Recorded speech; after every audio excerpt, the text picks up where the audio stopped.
This video is to demonstrate life events, and life events seem to be one of the most perplexing, uh, one of the most perplexing problems in benefits and HR administration. So we're going to try to cover it as in detail as possible in this video. I'm going to start out with an employee's dashboard and an employee who is going to happen to have a life event occur. All right, so we see down here under Benefits Administration, Life Events. When I click on that, I can create a life event or I can update a life event. Okay, well, from the HR manager's perspective, this is important because if Dave goes in and creates a life event, it's automatically going to what we call pending status. Okay, even if I'm the HR rep and I'm entering it, it's still going to go into pending status initially. All right, so I'm going to select an event. All right, now this is important. Okay, there's many different types of events on here, but where the most confusion seems to come in is the full-time, part-time status change. All right, change to or from part-time status. This is important because if we are going from part-time to full-time, all right, it's a life event. If we're going from part-time to full-time, it's also a life event. But only going from full-time to part-time can be a COBRA event. In other words, an event where we have the potential to lose our benefit coverage. All right? So in this case, let's say I'm changing from full-time to part-time.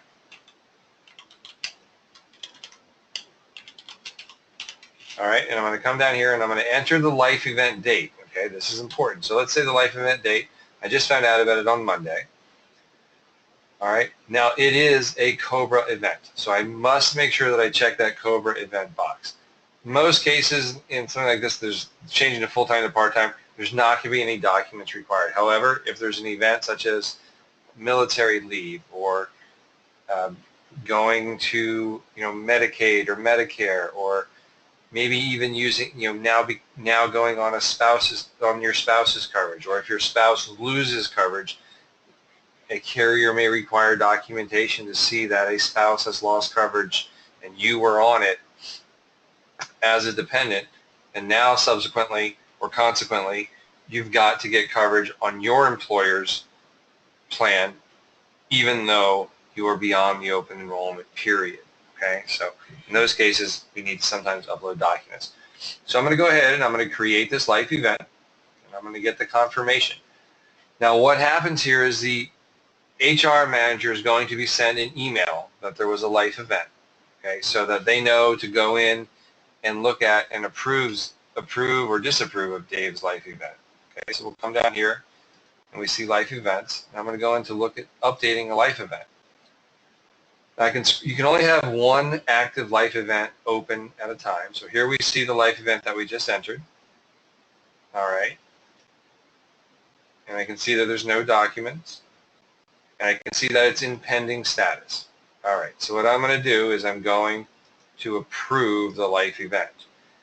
What I'm also now going to have to do is enter a core deactivation date. And that is, in other words, that is the date that we want all of the individual's core benefits to be terminated. And it is only core or group that are going to be deactivated.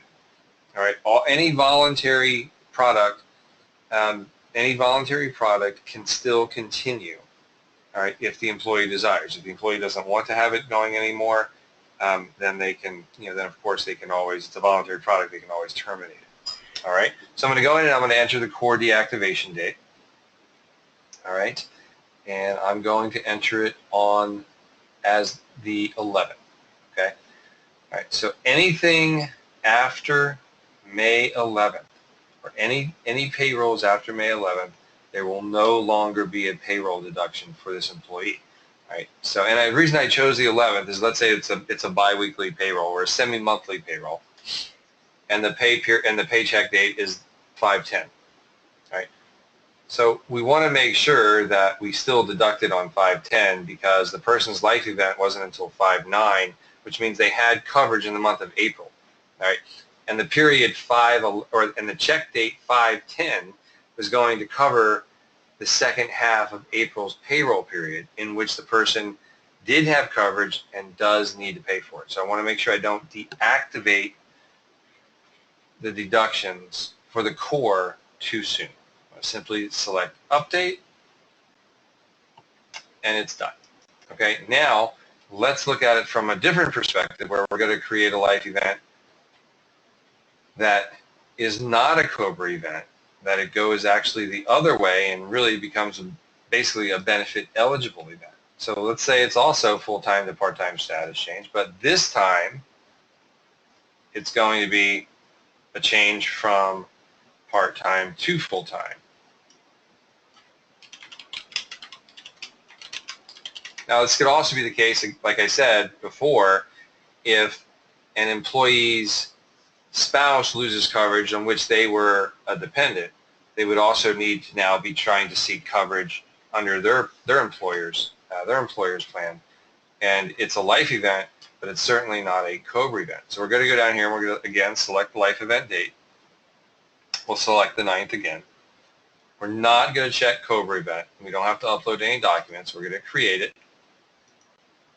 Right. And now the email gets sent to HR. They log on and they go into update Dave's life event. And they scroll down and they can see Dave's life event change from part-time to full-time. It's pending. All right, we're going to approve it. But now we're going to set an eligibility date. So it doesn't ask for the core deactivation date anymore because it wasn't a COBRA event. So there's not going to be any deactivation. It's the opposite case. We're changing from part-time to full-time. This employee wants coverage, so we need to set their eligibility date. The eligibility date is going to be the first day of the following month. It doesn't matter what the waiting period was, because this person has already exceeded the waiting period. Okay? They don't have to, it's not from the date of a life event.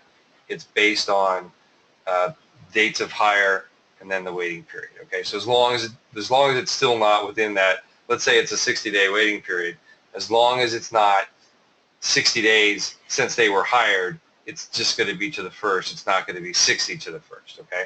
So we're going to set this at June 1st, and we're going to update, and that's going to be that.